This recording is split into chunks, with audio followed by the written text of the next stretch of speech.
Shall I give you the names? Yeah, go on. So in terms of the batsmen, Yeah. you have Virat, KL, Rohit, Ishan Kishan, Suryakumar, Pant, Jadeja, Hardik. Ishkish, Pant, Jadeja. Oh, Sky as well. Yeah. Is Hardik in there? Yeah, Hardik's there as well. Okay. And then, so you said there's some batsmen that they left out. Who are you talking about? I'm talking about Chahal. I'm talking about, Ravi Bishnoi, still early days, but essentially their spinners are Rahul Chahal, Yeah. Ashwin, Jadeja, Akshay Patel, Varun Chakrabarti. Jadeja, Aksar. Okay, so there's no Yuzvendra and there's no Bishnoi. Yeah. Okay. All right, cool. In terms of their standby players, are just three. So tell me, Irish standby. Yeah, go on. Shardul standby. Shardul, Dakur. Dakur standby, as well as Deepak Chahal, the Chennai pacer. Okay. Deepak. And the quicks are Bumrah. Yeah. Bhuvi. Bhuvi, Shami. Yeah. Shami. And the rest is sort of all-rounders and spinners. Yeah. And that's official, right? That's the squad they picked. That's the squad they picked. It's a 15-man team. But they can make changes to it till 10th of October, but I don't see that happening. Okay. All right, go. Fine. Okay, super. Right, so then let's chat about the World Cup, which is just around the corner, the World T20, that is, with Mark Butcher, and ask about India first. First and foremost, Butch, are they contenders? Because many people are picking England, India, and West Indies right now. Talk to me about India first, please. Yeah, of course they're contenders. Absolutely they are. I think actually this one is harder to pick than it has been for quite some time. All of the teams have their strengths. All of the teams have some very, very high profile, high quality players, but all of them have little gaps in their lineups that are not entirely have not entirely been filled with the mentioning of the squads. India, for example, look a tiny little bit light on top order batting, if I'm honest. So you got KL Rahul, Kohli, Rohit, Ishan Kishan, who's just starred in a win for Mumbai. Suryakumar Yadav. Then you're looking at a lot of the all rounders from there.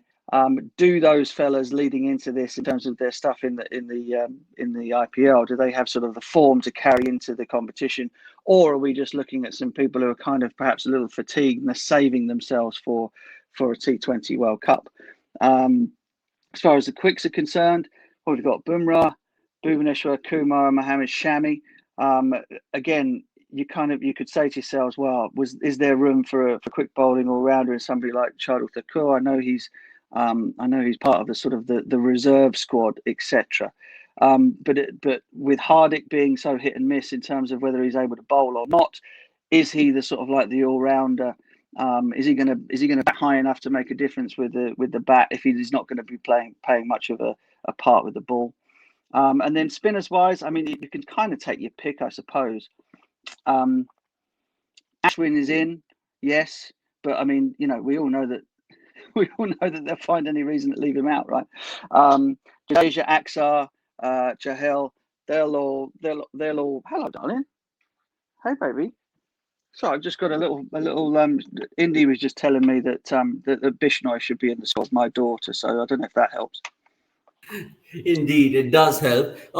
Quickly then, let's talk about England, because are you worried some of their gun players have not been firing? I mean, Jason Roy just barely the other day, but no Moeen Ali, no Livingston. I mean, doing really the things they should be heading into that World T20. Yeah, but I mean, I think it's a similar state of affairs for them as well. Being a long summer at home, players going from one from one stringent environment to another. But again, I think England are looking in pretty decent shape. The interesting thing for me is kind of how they fit their batters in, because Johnny Bairstow has found himself batting at number 4, when of course his partnership with Jason Roy at the top of the order in the 50 overs is one of the best that there's ever been for anybody. And it kind of, they've got Liam Livingstone waiting in the wings, who they'd be desperate to get in the team for lots of reasons. Yes, of course, his power hitting, but also because he can bowl a little bit of spin, whether it be off or leg. He's a brilliant fielder. They'd be desperate to keep him in the team. And then it also throws up a question about Owen Morgan, his form. Now, anybody that's watched Owen Morgan for a long period of time will know that he has these periods where nothing seems to be happening, and then boom, it all clicks when it matters. And I'm thinking that he's probably old enough and long enough in the tooth now for us not to worry about his form as a player leading into the tournament. The only thing is that if he plays and you've got Milan and you've got Livingston, you've got Bairstow and you've got Butler and you've got Roy, etc., somebody is going to have to miss out. and somebody's going to think themselves very unlucky to do so. Okay, all said and done. Who's winning the World T20? You can be biased, or you can just have your head in the game. Anything that you may say, sir. Well, I mean, I think West Indies are they're pretty irresistible in these world tournaments.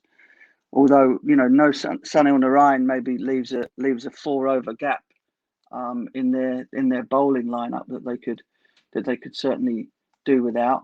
He's had issues with his bowling action, and I think that might be the reason why he's not there, and he's not been perhaps quite as effective in the last year or so since he's come back from the latest kind of remodeling job. I think Pakistan are going to be tough too. Lots of reasons behind that. The PSL is a really good comp, and of course they're now mad with everybody, not just India. They've got England and New Zealand in their sights as well after not touring down there, so they're going to be a force to be reckoned with in it too.